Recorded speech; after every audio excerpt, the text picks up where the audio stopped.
पहला क्वेश्चन देखिए, 74 और एक अन्य संख्या का महत्तम समापवर्तक 37 है, जबकि उन दोनों संख्याओं का लघुत्तम समापवर्तक 518 है। दूसरी संख्या ज्ञात कीजिए। तो देखिए इसे कैसे हल करेंगे।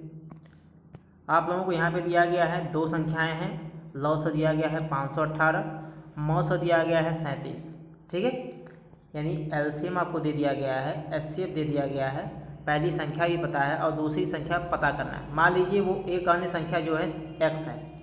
ठीक है, तो क्या हो जाएगा, आप लोग जानते हैं पहली संख्या गुणे दूसरी संख्या बराबर एलसीएम गुणे एचसीएफ।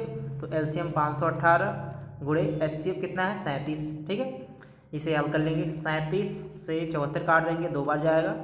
2 से 518 काट देंगे, x का मान निकल जाएगा 2 दूनी 4। ठीक है, 2 पचे 10, 2 नवा 18। तो आपका x का मान आ जाएगा 259। ठीक है, दूसरी संख्या क्या आ गई 259। आपका ऑप्शन नंबर सी सही है, 259। ये क्वेश्चन नंबर 2 देखिए, तीन संख्याओं पी क्यू आर का योग 85 है। यदि पी रेशियो क्यू बराबर 1:2, क्यू रेशियो आर बराबर 3:4, तो आर का मान ज्ञात कीजिए। तो देखिए कैसे हल करेंगे। यहाँ पे आप लोगों को पी रेशियो क्यू दिया गया है और क्यू रेशियो आर दिया गया है। तो सबसे पहले आप लोगों को निकालना होगा P ratio Q ratio R. आप लोगों को मैंने रेशियो ट्रिक पढ़ाई हुई है, अगर आप लोगों ने नहीं देखा है तो आप लोग प्ले लिस्ट में जाकर रेशियो ट्रिक दे सकते हैं। तो देखिए कैसे निकालेंगे, बहुत ही आसान है। यहाँ पे दिया गया है पी रेशियो क्यू बराबर 1:2 और क्यू रेशियो आर बराबर दिया गया है 3:4। 3:4 दिया गया है। तो आप इसे कैसे लिखेंगे, देखिए ध्यान से। 3 को यहाँ पे लिखेंगे, 4 को यहाँ पे लिखेंगे, क्योंकि आप लोगों को फाइंड करना है P ratio Q ratio R. तो अब आप लोगों को कुछ नहीं करना है, इसका इसमें गुणा कर दीजिए। तो क्या आएगा, 3 आएगा। ठीक है, 3 का 2 में गुणा कर दीजिए, 6 आएगा। ठीक है, अब 2 का 4 में गुणा कर दीजिए, 8 आएगा। तो ये बनेगा P ratio Q ratio R. ठीक है, 3:6:8। फिर से देखिए, आपको पहले दिया गया है 1:2, दूसरा दिया गया है 3:4। सबसे पहले इसका इसमें गुणा, फिर इसमें, फिर इसमें।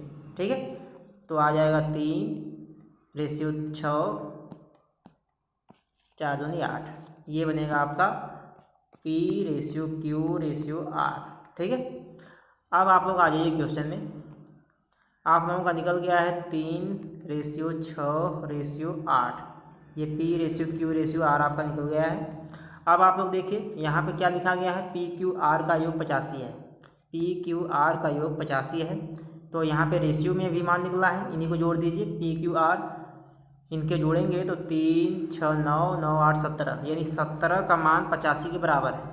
17 का मान 85 के बराबर, तो 1 का मान 5 के बराबर, 17 × 85 होता है। ठीक है, आपको चाहिए आर का मान। आर का मान यहाँ पे कितना है, 8।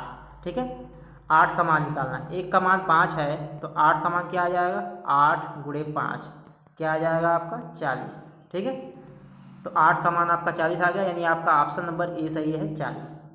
फिर से देखिए, आप लोगों को दिया गया है पी रेशियो क्यू बराबर 1:2, क्यू रेशियो आर बराबर दिया गया है 3:4। अब देखिए क्यू 2 बार दिया गया है, तो क्यू के नीचे क्यू लिखेंगे। 1:2, अब 2 क्यू का मान है, इसलिए इसके नीचे 3 लिखेंगे, 3:4, क्योंकि 3 भी क्यू का मान है। अब यहाँ से आप लोग निकाल लेंगे P ratio Q ratio R. अभी आप लोगों को मैंने सिखाया, 1 का 3 में गुणा करेंगे 3 आएगा, 3 का 2 में करेंगे 6 आएगा, 2 का 4 में करेंगे 8 आएगा। ये बन जाएगा P ratio Q ratio R, यानी आर का मान यहाँ पे 8 है। आप लोगों को 8 का मान फाइंड करना है। ठीक है, तो आप लोगों को योग दिया गया है, तीनों संख्याओं का योग 85 दिया गया है। ठीक है, तो 3, 6, 8, 17 बराबर 85, 1 का मान 5, तो 8 का मान क्या आ जाएगा 40। ठीक है, आपका आंसर जो आएगा 40 आएगा। ये है आपका दूसरा क्वेश्चन। क्वेश्चन नंबर 3 देखिए, 20 संख्याओं का औसत 32 है। 20 संख्याओं का औसत 32 है। यदि दो संख्याएं 29 और 31 हैं, तो शेष संख्याओं का औसत कितना है, दशमलव के 2 स्थान तक। तो देखिए 20 संख्याओं का औसत दिया गया है 32। ठीक है, 20 संख्याओं का औसत 32 है, तो 20 संख्याओं का योग कितना हो जाएगा, 20 × 32। ठीक है, तो कितना आएगा, 640 आ जाएगा 20 संख्याओं का योग। अब इनमें कहाँ है 29 और 31 दो संख्याएं हैं। 20 संख्याओं में से दो संख्याएं 29 और 31 हैं। ठीक है। अब इन्हें निकाल देना है। 29 + 31 कितना निकलेगा आपका 60, तो 60 निकल जाएगा। तो 640 - 60 कितना आ जाएगा आपका 580। अब जो बचा है उसका औसत निकालना है। ठीक है, 2 संख्याएं निकल गई, 20 संख्या में से कितनी संख्याएं बचेंगी 18, तो 580/18। ठीक है, तो कितना आ जाएगा 32.22। हल कर लेंगे 32.22 आएगा, यानी आपका ऑप्शन नंबर डी सही हो जाएगा। शेष संख्याओं का औसत 32.22। ठीक है, तो ये है आपका तीसरा क्वेश्चन। क्वेश्चन नंबर 4 देखिए, बहुत ही ईजी क्वेश्चन है। यदि 434 का a% बराबर 62 है तो a का मान ज्ञात कीजिए। तो देखिए ध्यान से, 434 का a% मतलब कि a/100 बराबर 62, इसी को हल करना है। 62 से काट देंगे तो यहाँ पे 7 बच जाएगा। ठीक है, यानी a का मान क्या आएगा आपका 100/7। तो a का मान आपका क्या आ जाएगा, भाग कर देंगे, आपका आएगा 14.28। ठीक है, आपका ऑप्शन नंबर डी सही है, 14.28। आगे देखिए क्वेश्चन नंबर 5। क्वेश्चन नंबर 5 देखिए, 2 पाइप एक टंकी को 2 घंटे और 3 घंटे में भर सकते हैं। यदि दोनों पाइप को एक साथ खोल दिया जाता है तो टंकी को भरने में लगने वाला समय क्या है। देखिए ध्यान से, 2 पाइप मान लीजिए ए और बी है, इसको 2 घंटे लगते हैं भरने में, दूसरी पाइप को 3 घंटे। ठीक है, तो दोनों पाइप की आप लोग क्षमता निकाल सकते हैं। ठीक है, इसकी क्षमता हो जाएगी 1/2, इसकी क्षमता हो जाएगी 1/3, आप लोगों ने पढ़ा होगा। तो दोनों की क्षमता क्या हो जाएगी, दोनों की क्षमता 1/2 + 1/3, आपका कितना आ जाएगा 5/6 आ जाएगी। दोनों की क्षमता 5/6। पूछा गया है टंकी को भरने में लगने वाला समय, दोनों को साथ में खोला जाता है। ठीक है, तो दोनों की क्षमता 5/6। और आप लोग जानते हैं समय, आप लोगों ने पढ़ा होगा वर्क बराबर टाइम गुणे इफिशियंसी। आप लोगों को पूछा गया है टाइम, तो क्या होगा वर्क अपान इफिशियंसी। टोटल वर्क तो 1 होता है, दोनों की क्षमता कितनी है 5/6, तो ये हो जाएगा 6/5, ये आएगा घंटा। ठीक है, घंटे में आएगा, लेकिन आपका ऑप्शन में देखिए मिनट में भी दिया गया है, घंटे में भी दिया गया है, तो आप लोग इसे मिनट में चेंज कर लीजिए। 6/5 आपका आया है, टी बराबर आपका आया है 6/5 घंटे। ठीक है, तो इसमें 60 का गुणा कर देंगे क्योंकि 1 घंटे में 60 मिनट, तो यहाँ से काट देंगे, यहाँ पे आपका आ जाएगा 72 मिनट। 72 मिनट को चेंज कर लेंगे घंटे में, तो ये आपका आ जाएगा 1 घंटा 12 मिनट के बराबर आएगा। आपका 1 घंटा 12 मिनट बराबर 72 मिनट होता है। तो आपका ऑप्शन देखिए डी वाला आपका ऑप्शन सही है, 1 घंटा 12 मिनट। क्वेश्चन नंबर 6 देखिए, यदि ए किसी कार्य का 2/3 भाग 60 दिनों में पूरा कर सकता है तो ए उसी कार्य का 1/5 भाग कितने दिनों में पूरा करेगा। ठीक है, 2/3 भाग 60 दिन में, तो 2/3 भाग, सबसे पहले इसका मतलब समझिए, 2/3 भाग मतलब कि 3 में 2 भाग, टोटल 3 भाग है, इसमें 2 भाग जो है 60 दिन में पूरा करता है। तो 2 = 60, तो 1 भाग कितने दिन में करेगा 30 दिन में, तो टोटल 3 है, 3 का मान क्या आएगा 90 दिन। तो अब आ जाइए क्वेश्चन पे, तो टोटल 3 है, 3 भाग 90 दिन में करेगा। कहा गया है उसी कार्य का 1/5, तो टोटल तो 3 है, 90 आया है, इसी का 1/5 कर देंगे। तो आप लोग जानते हैं 15 छक्का 90, 5 से काट देंगे तो आपका कितना आएगा 5 एकम 5, 5 अट्ठे 40, 18 × 90 होता है, यानी 18 आपका आएगा। तो 1/5 भाग कितने दिनों में पूरा करेगा 18 दिन में। आपका ऑप्शन नंबर ए सही है। आगे देखिए क्वेश्चन नंबर 7। क्वेश्चन नंबर 7 देखिए, यदि 180 मीटर लंबी रेलगाड़ी एक खंभे को 9 सेकंड में पार करती है तो रेलगाड़ी की गति किलोमीटर प्रति घंटा में ज्ञात कीजिए। 180 मीटर लंबी रेलगाड़ी मतलब कि डिस्टेंस 9 सेकंड में पार करती है, टाइम दिया गया है। आपको पूछा गया है गति मतलब कि स्पीड। आप लोग जानते हैं स्पीड बराबर डिस्टेंस अपान टाइम। डिस्टेंस आपका 180, टाइम 9 सेकेंड, काट देंगे, ये आपका अभी आएगा जो 20 आएगा, ये आएगा मीटर प्रति सेकेंड में, मीटर प्रति सेकेंड में, लेकिन पूछा गया है किलोमीटर प्रति घंटा में। ठीक है, तो देखिए 20 में गुणा कर देंगे 18/5 से, आपका निकल जाएगा किलोमीटर प्रति घंटा में। 5 चौका 20, 18 चौका 72 किलोमीटर प्रति घंटा। ठीक है, आपका ऑप्शन नंबर ए सही है, 72 किलोमीटर प्रति घंटा। तो ये है आपका क्वेश्चन नंबर 7। 8वां क्वेश्चन देखिए, 12% और 10% की 2 क्रमिक छूटों के समतुल्य एकल छूट क्या है। तो इसके लिए एक ही फार्मूला यूज करते हैं, R1 plus R2 minus R1 by 100, जो भी आएगा वो प्रतिशत में होगा। ठीक है, R1 मतलब 12%, R2 मतलब 10%, तो 12 प्लस 10 माइनस 12 गुणे 10/100, 10 दहा में 100 काट देंगे तो यहाँ से आपका आएगा 1.2, 12 प्लस 10 22 माइनस 1.2 घटा देंगे तो आपका कितना आएगा 20.8%। ठीक है, आपका ऑप्शन नंबर डी सही है, 20.8%। तो ये है आपका क्वेश्चन नंबर 8। क्वेश्चन नंबर 9 देखिए। क्वेश्चन नंबर 9 को सॉल्व करने से पहले मैं आप लोगों से रिक्वेस्ट करना चाहता हूं कि अगर आप लोगों को वीडियो पसंद आ रही हो तो प्लीज़ चैनल को जरूर सब्सक्राइब कर लीजिए, और जो भी आप के मित्र लोग SSC MTS की तैयारी कर रहे हैं उन्हें भी इस वीडियो को ज़रूर शेयर करें, क्योंकि आपका भाई आप लोगों के लिए बड़ी मेहनत कर रहा है। तो प्लीज़ वीडियो को ज़रूर लाइक करें, शेयर करें और चैनल को जरूर से सब्सक्राइब कर लें। तो देखिए क्वेश्चन नंबर 9। रहमान अपने घर से अपने दोस्त के घर 28 किलोमीटर प्रति घंटा की गति से जाता है। वह उसी रास्ते से 112 किलोमीटर प्रति घंटा की गति वाले वाहन से वापस आ जाता है। दोनों तरफ की यात्रा में रहमान की प्रति घंटे औसत गति कितनी है। ठीक है, प्रति घंटे औसत गति पूछा है। तो इसके लिए एक ही फार्मूले का यूज करते हैं। जब भी आप लोगों के सामने इस टाइप का सवाल हो तो आप लोगों को कुछ नहीं करना है। औसत गति निकालने के लिए 2s1s2 अपान s1 प्लस s2, बस यही निकाल लेंगे, आपका औसत गति निकल जाएगी। s1 मतलब पहली स्पीड, s2 मतलब लौटते समय स्पीड। ठीक है, s1 मतलब जाते हुए स्पीड और s2 क्या है, लौटते हुए स्पीड। तो 2s1 आपका क्या है 28 है, s2 112, 28 प्लस 112। ठीक है, इसी को हल कर लीजिए। तो ऊपर तो 2 गुणे 28 गुणे 112 भी रहने दीजिए, नीचे करेंगे 112 में 28 जोड़ेंगे 140, 28 से काटेंगे 5 बार जाएगा। ठीक है, तो 112 गुणे 2 कितना आएगा आपका 224 आएगा, नीचे 5। ठीक है, 224/5 इसे हल कर लीजिए। 224/5 हल करेंगे तो ये का आएगा 44.8 किलोमीटर प्रति घंटा। ठीक है, तो ये है आपका आंसर 44 किलोमीटर 44.8 किलोमीटर प्रति घंटा रहमान की प्रति घंटे औसत गति है। ठीक है, आपका ऑप्शन नंबर डी सही है इसमें, 44.8 किलोमीटर प्रति घंटा। आगे देखिए क्वेश्चन नंबर 10। क्वेश्चन नंबर 10 देखिए, ये तो काफ़ी इजी क्वेश्चन है। यदि कोई वस्तु 17,500 रुपये में खरीदी जाती है और 8600 रुपये में बेची जाती है तो लाभ या हानि ज्ञात कीजिए। तो यहाँ पे देखिए क्रय मूल्य आपका 17,500 है और विक्रय मूल्य आपका देखिए 8600 रुपये है। जब क्रय मूल्य ज़्यादा है विक्रय मूल्य कम है तो यहाँ पे क्या होगा, तो यहाँ पे आप लोगों को क्या होगा, हानि होगी। ठीक है, लॉस। अब लॉस कितने का होगा ये निकालना है।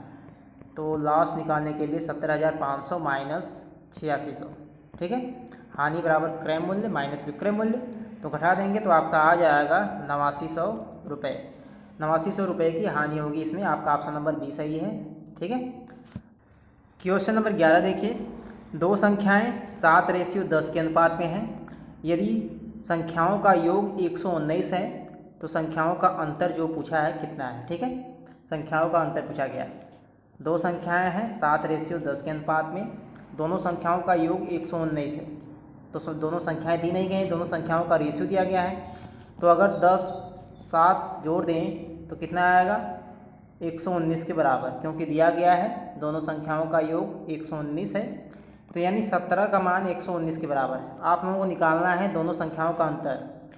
तो दोनों संख्याओं का अंतर मतलब 10 और 7 का अंतर कितने के बराबर है, 3 के बराबर है। यानी आप लोगों को 3 का मान निकालना है। ठीक है, 17 का मान 119, तो 1 का मान क्या आएगा 7 के बराबर, तो 3 का मान क्या आ जाएगा 3 7 21। आपका ऑप्शन नंबर बी सही है, 21।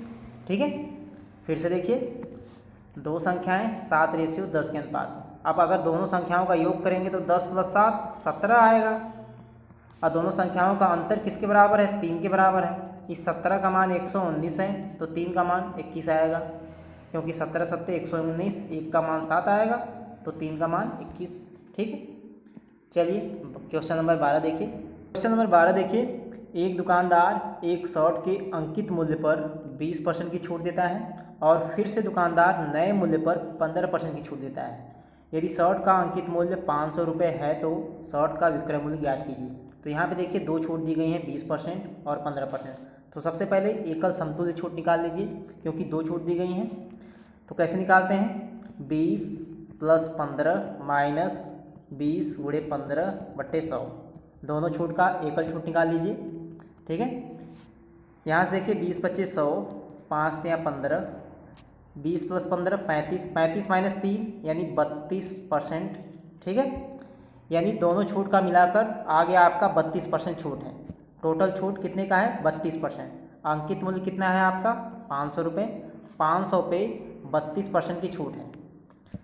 अब देखिए टोटल 100% होता है, अब इस पर 32% की छूट है, तो टोटल कितने बचेगा, 68%। तो सीधे सीधे 500 का 68% निकाल देंगे, आपका विक्रय मूल्य निकल जाएगा। 100 × 500, 5 × 68 यानी आपका आ जाएगा 340 रुपये। ठीक है, तो शर्ट का विक्रय मूल्य कितना आ जाएगा, 340 रुपये। फिर से देखिए, शर्ट है उस पर 20% की छूट है, फिर से दुकानदार 15% की और छूट देता है, यानी दोनों छूट का मिलाकर 32% आएगा। एकल समतुल्य छूट, समतुल्य छूट आप लोग निकालना जानते हैं, पिछले भी क्वेश्चन में भी मैंने आप लोग को पढ़ाया। ठीक है, कैसे निकालते हैं, R1 + R2 minus R1 × R2/100। तो इसे हल करेंगे तो आपका आएगा 32%। अब 32% की छूट है, यानी आप लोगों को निकालना है 500 का सिर्फ 68%। तो 500 का 68% निकालेंगे तो आपका कितना आएगा, 340। आपका ऑप्शन नंबर ए सही हो जाएगा। ठीक है, आगे देखिए क्वेश्चन नंबर 13। क्वेश्चन नंबर 13 देखिए, काफ़ी अच्छा क्वेश्चन है ये। एक आयत का विकर्ण 17 सेंटीमीटर है। ध्यान से देखिएगा, एक आयत का विकर्ण 17 सेंटीमीटर है, इसका क्षेत्रफल 120 सेंटीमीटर स्क्वायर है। आयत का परिमाप कितना है। तो सबसे पहले देखिए क्या क्या दिया गया है। एक आयत है, अब इसमें विकर्ण दिया गया है 17 सेंटीमीटर। विकर्ण कितना दिया गया है, 17 सेंटीमीटर। अगर मान लें आयत की लंबाई x है, चौड़ाई y है। ठीक है, तो इस हिसाब से क्या हो जाएगा, पाइथागोरस प्रमेय, कर्ण का स्क्वायर बराबर आधार का स्क्वायर प्लस लंब का स्क्वायर, यानी 17 का मान क्या आएगा, √x² + y²। ठीक है, तो यहाँ से 17 का स्क्वायर 289, x² + y², यहाँ से आपका बनेगा समीकरण नंबर 1। ठीक है, x² + y²। और आगे देखिए, यहाँ पे दिया गया है क्षेत्रफल, आयत का क्षेत्रफल लंबाई × चौड़ाई यानी xy, इसका मान दिया गया है 120। और आप लोगों को पूछा क्या गया है, परिमाप। आयत का परिमाप क्या होता है, 2 × लंबाई + चौड़ाई यानी 2x + y, इसका मान पूछा गया है। ठीक है, तो अब आ जाइए कैसे हल करेंगे। ये समीकरण नंबर 2 मान लीजिए। समीकरण नंबर 1 को हल कीजिए। x² + y² बराबर 289, a² + b² मान लीजिए ये है बराबर 289। तो इसके बराबर क्या लिख सकते हैं, x + y का होल स्क्वायर माइनस 2xy बराबर 289। ठीक है, अब x + y का होल स्क्वायर तो ऐसे ही रहेगा, माइनस 2xy का मान निकल चुका है 120 है, तो यहाँ पे 120 रख देंगे बराबर 289। तो यहाँ से x + y का होल स्क्वायर बराबर 289 माइनस 240। ठीक है, प्लस हो जाएगा, सॉरी। तो यहाँ से कितना आ जाएगा, 529 आ जाएगा। ये जोड़ देंगे, 9 8 4 12, 2 2 4 1 5, x + y का होल स्क्वायर बराबर 529। तो यहाँ से x + y का मान क्या आ जाएगा, आप लोग जानते हैं 23 का स्क्वायर 529 होता है, तो x + y का मान क्या आ जाएगा, 23। अब x + y का मान आप लोगों को निकल गया 23। आप लोगों को निकालना क्या था, परिमाप। आयत का परिमाप क्या होता है, 2 × लंबाई + चौड़ाई, तो 2x + y यानी 2 × 23, तो 23 दूनी 46 सेंटीमीटर। ठीक है, ये है आयत का परिमाप। ठीक है, आपका ऑप्शन नंबर सी वाला सही है, 46 सेंटीमीटर। ठीक है, तो ये है आपका क्वेश्चन नंबर 13। 14 देखिए, एक घन का पार्श्व पृष्ठीय क्षेत्रफल 784 सेंटीमीटर स्क्वायर है, घन का आयतन ज्ञात कीजिए। देखिए कैसे हल करेंगे। इसमें दिया गया है पार्श्व पृष्ठीय क्षेत्रफल, घन का पार्श्व पृष्ठीय क्षेत्रफल होता है 4a²। इसका मान दिया गया है 784 सेंटीमीटर स्क्वायर। तो यहाँ से काट देंगे, ये आपका आएगा 196, ए स्क्वायर का मान, ए का मान आपका आ जाएगा 14। आपको पूछा गया है घन का आयतन। घन का आयतन मतलब ए क्यूब का मान, ए क्यूब मतलब 14 का क्यूब, क्योंकि ए का मान 14 आया है। 14 का क्यूब करेंगे तो आपका आ जाएगा 2744 सेंटीमीटर क्यूब घन का आयतन। ठीक है, आपका ऑप्शन नंबर सी सही हो जाएगा, 2744 सेंटीमीटर क्यूब। ठीक है, आगे देखिए क्वेश्चन नंबर 15। क्वेश्चन नंबर 15 देखिए, वृत्तारेख आप लोगों को दिया गया है। ऐसे क्वेश्चन बहुत इजी होते हैं। इसमें दिया गया है भारत से विदेशी पर्यटक यातायात के वितरण को दर्शाता है। ठीक है, यहाँ पे जापान 10%, अमेरिका 40%, यूके 30%, अन्य 20%। आपको पूछा गया है कितने प्रतिशत भारतीय अमेरिका और यूके गए हैं। तो अमेरिका में देखिए 40% है, यूके में 30%, तो 30 और 40 कितना हो जाएगा आपका 70%। ठीक है, तो दोनों में पूछा गया है अमेरिका और यूके। आपका ऑप्शन नंबर बी सही हो जाएगा 70%। ठीक है, आगे देखिए क्वेश्चन नंबर 16। क्वेश्चन नंबर 16 देखिए, दो संख्याओं का योग 18 है, उनके व्युत्क्रम का योग 1/4 है, वे संख्याएं ज्ञात कीजिए। तो ऐसे क्वेश्चन को आप लोग ऑप्शन से ही हल कर सकते हैं। देखिए जैसे पहला ऑप्शन है 6 और 12, 6 और 12 जोड़ेंगे तो आपका क्या आएगा 18। अब कहाँ है इनके व्युत्क्रम का योग 1/4 है, तो 6 का व्युत्क्रम 1/6, 12 का व्युत्क्रम 1/12। इन्हें ऐड करेंगे तो आपका क्या आएगा, यहाँ पे 12 आ जाएगा, यहाँ पे क्या आएगा आपका 2 + 1, 3/12 काट देंगे तो आपका कितना आएगा 1/4। यानी आपका पहला ही ऑप्शन सही है, 6 और 12। ठीक है, क्वेश्चन नंबर 17 देखिए, नीचे दिया गया दंड आलेख 5 कंपनियों JK, LM और N की बचत और व्यय को दर्शाता है। ठीक है, इसके आधार पे यहाँ पे क्वेश्चन पूछा गया है सभी कंपनियों की औसत बचत और सभी कंपनियों के औसत व्यय का कितने प्रतिशत है। यानी सबसे पहले आप लोग निकालना है औसत बचत, उसके बाद औसत व्यय, उसके बाद निकालना है औसत व्यय का कितने प्रतिशत है। ठीक है, तो सबसे पहले औसत बचत निकालिए। औसत बचत निकालने के लिए टोटल बचत आप लोगों को निकालना होगा। बचत यानी इस कलर को ध्यान देना है आप लोगों को, 6 16 6 22, 22 12 34, 34 6 40, 40 7 48, यानी टोटल बचत 4800/5 करेंगे, क्योंकि औसत निकालना है 960 आ जाएगा आपका। औसत बचत आप लोगों की निकल गई। ठीक है, अब आप लोगों को निकालना है औसत व्यय। औसत व्यय भी आप लोग निकाल लीजिए, 2 8 10, 10 6 16, 16 4 20। ठीक है, अब इसमें 2000 जोड़ेंगे यानी 4000। ठीक है, तो 4000/5 यानी औसत व्यय आपकी निकल गई, 5 से भाग करेंगे 800। ठीक है, तो आप लोगों का निकल गया औसत व्यय। ठीक है, और आप लोगों का यहाँ पे निकला था औसत बचत।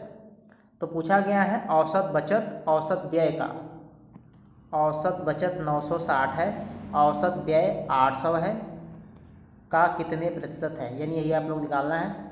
100 × 800 काट देंगे, 120 आपका आएगा प्रतिशत। ठीक है, तो इसका आंसर आएगा 120%। आपका ऑप्शन नंबर सी वाला सही है, 120%। ठीक है, ये है आपका क्वेश्चन नंबर 17। आगे देखिए क्वेश्चन नंबर 18। क्वेश्चन नंबर 18 देखिए, 1200 भागे 15 गुणे 45 भागे 17 - 2 ऑफ 2 + -2 1 + 2, इसका मान आप लोगों को ज्ञात करना है। तो सबसे पहले आप लोग जानते हैं ब्रैकेट हल करते हैं। तो सबसे पहले मैं इसे हल कर देता हूँ। अंदर देखिए 1 + 2 है, 3 आएगा, 3 में गुणा करेंगे -2 से, यानी इसका मान आपका आ जाएगा -6। ठीक है, अब यहाँ पे कोष्टक है, इसे भी हल कर लीजिए। 17 - 2 15 आएगा, 15 में भाग करेंगे 15 से 45 में, तो यहाँ पे आप जाकर आ जाएगा 3। ठीक है, तो अब देखिए क्या क्या आया है, 1200 भाग करना है 15 गुणे यहाँ पे 3 आ चुका है, ऑफ 2, यहाँ पे -6 लिखेंगे। ठीक है, अब देखिए कैसे हल करेंगे। अब आप लोग जानते हैं ऑफ, इसके बाद ऑफ को हल करेंगे। तो 1200 भागे 15, 3 ऑफ 2 मतलब कि 6 आ जाएगा, -6। ठीक है, आगे देखिए, अब भाग करेंगे, यहाँ पे 80 आ जाएगा, गुणे 6 -6। अब इसके बाद गुणा करेंगे, 480 -6, यानी आपका आ जाएगा 474। ठीक है, आपका ऑप्शन नंबर इसमें डी सही है, 474। ये है आपका क्वेश्चन नंबर 18। आगे देखिए क्वेश्चन नंबर 19। क्वेश्चन नंबर 19 देखिए, पी और क्यू पी और क्यू एक कार्य को क्रमशः 14 दिन और 21 दिन में पूरा कर सकते हैं। उन्होंने कार्य करना शुरू कर दिया, लेकिन 4 दिनों के बाद पी को छोड़ना पड़ा। क्यू ने अकेले ही शेष कार्य को पूरा कर लिया। संपूर्ण कार्य कितने दिनों में पूरा हुआ? दिया गया है पी और क्यू दो व्यक्ति हैं। पी 14 दिन में एक कार्य को पूरा कर सकता है, क्यू 21 दिन में पूरा कर सकता है। ठीक है, तो यहाँ से आप लोग टोटल कार्य निकाल सकते हैं। 14 और 21 का एलसीएम ले लेंगे तो आपका टोटल कार्य निकल जाएगा 42। ठीक है, जब आप लोगों का टोटल कार्य निकल जाए तो आप लोग पी की क्षमता भी निकाल सकते हैं। पी की क्षमता कितनी हो जाएगी? 14 या 42। पी की क्षमता 3, 21 दूनी 42, यानी क्यू की क्षमता 2। पी की क्षमता 3 और क्यू की क्षमता 2। ठीक है, अब देखिए क्वेश्चन में दिया गया है 4 दिनों के बाद पी छोड़कर चला गया, यानी पी ने 4 दिन तक कार्य किया। तो पी की क्षमता कितनी है? 3। अब पी ने 4 दिन तक कार्य किया, यानी टोटल कार्य कितना किया? 12 कार्य किया। ठीक है, तो अब कार्य बचा कितना है? टोटल कार्य है कितना? 42। अभी आप लोगों ने निकाला एलसीएम लेकर, 42 टोटल कार्य है। अब 42 में 12 कार्य हो चुका है पी द्वारा। ठीक है, तो 42 - 12 बचा है 30 कार्य। अब 30 कार्य क्यू को करना पड़ रहा है। क्यू की क्षमता कितनी है? 2। 30/2, तो क्यू ने 15 दिनों तक कार्य किया। ठीक है, क्यू ने टोटल 15 दिनों तक कार्य किया। तो यानी आपको पूछा क्या गया है क्वेश्चन में, संपूर्ण कार्य कितने दिनों में पूरा हुआ? तो यानी 15 दिन में, क्योंकि क्यू को लगा 15 दिन, तो 15 दिन में कार्य को पूरा किया गया। ठीक है, आपका ऑप्शन नंबर ए सही है। फिर से देखिए, पी और क्यू, पी 14 दिन में कार्य कर सकता है, क्यू 21 दिन में। टोटल कार्य 14 और 21 का एलसीएम लेंगे तो 42 आ जाएगा। तो यहाँ से पी की क्षमता निकाल सकते हैं 14 या 42, क्यू की क्षमता भी निकाल सकते हैं 21 दूनी 42। पी की क्षमता 3, क्यू की क्षमता 2। पी 4 दिनों के बाद चला जाता है, तो 4 दिन तक कार्य करता है। अब पी की क्षमता 3 है, यानी टोटल 12 कार्य करता है। ठीक है, तो क्यू कितना करेगा? 12 कार्य तो हो चुका, 42 - 12 यानी 30 कार्य बचा है। और क्यू की क्षमता कितनी है? 2। तो क्यू करेगा 15 दिन में करेगा। ठीक है, यही 15 आपका आंसर होगा, क्योंकि पूछा भी गया है संपूर्ण कार्य कितने दिनों में पूरा हुआ? 15। ठीक है, आगे देखिए क्वेश्चन नंबर 20 देखिए, ये आज का लास्ट क्वेश्चन है, क्योंकि टोटल 20 क्वेश्चन पूछे गए थे क्वांटिटी एप्टीट्यूड के। ठीक है, ये सारे क्वेश्चन पूछे गए थे 10 मई 2023 SSC MTS में शिफ्ट 1 में। ये लास्ट क्वेश्चन है। देखिए, ए ने 10,000 रुपये के साथ एक व्यवसाय शुरू किया। 4 महीने के बाद बी ए के साथ जुड़ गया। वर्ष के अंत में ए और बी को प्राप्त लाभ समान है, बी का निवेश ज्ञात कीजिए। ठीक है, तो देखिए इसे कैसे हल करेंगे। कहा गया है वर्ष के अंत में ए और बी को प्राप्त लाभ समान है, यानी लाभ समान, ए है बी है। ठीक है, ए ने 10,000 रुपये निवेश किए और बी का आप लोगों को अभी नहीं पता है, मान लीजिए एक्स। ठीक है, ए 12 महीने के लिए निवेश करता है, क्योंकि वर्ष के अंत में मतलब ए टोटल 12 महीने के लिए निवेश करेगा। और बी 4 महीने के बाद आया है। ठीक है, बी 4 महीने के बाद आया है, मतलब 8 महीने के लिए निवेश करेगा। ठीक है, बी 4 महीने के बाद आया है, यानी 8 महीने निवेश करेगा टोटल। तो यहाँ पे देखिए, इधर आपका कितना आ रहा है? 12,000, और इधर आपका बराबर आना चाहिए दोनों। तो x का मान क्या रखेंगे? बराबर आ जाएगा। हल करेंगे तो x का मान आपका आएगा 15,000, क्योंकि 15 × 120, यहाँ पे भी 120, 12 दहा में 120। ठीक है, यानी आपका आंसर आएगा 15,000 आएगा। ठीक है, तो ये था आज का लास्ट क्वेश्चन। अगर आप लोगों को वीडियो अच्छी लगी हो तो प्लीज़ चैनल को जरूर सब्सक्राइब कीजिएगा, क्योंकि मैं आगे भी अभी रीजनिंग और इंग्लिश के सारे क्वेश्चन करवाने वाला हूँ। तब तक के लिए चैनल से जुड़े रहें। तो मिलेंगे नेक्स्ट वीडियो में, तब तक के लिए धन्यवाद।